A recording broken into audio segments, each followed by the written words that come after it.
Raza bovina piamontés, curiosidades de la raza. Esta raza bovina tiene su origen en Italia. La finalidad de esta raza bovina es la producción de carne. En temas de color de pelaje, los ejemplares se presentan en un color bayo al nacer y gris intenso en su madurez.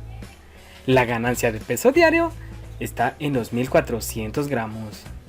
Las vacas adultas pesan en promedio de 550 a 600 kilos. Los toros 650 kilos. El rendimiento en canal de esta raza bovina es del 68%.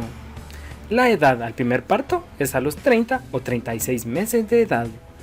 El intervalo entre partos es de 372 días.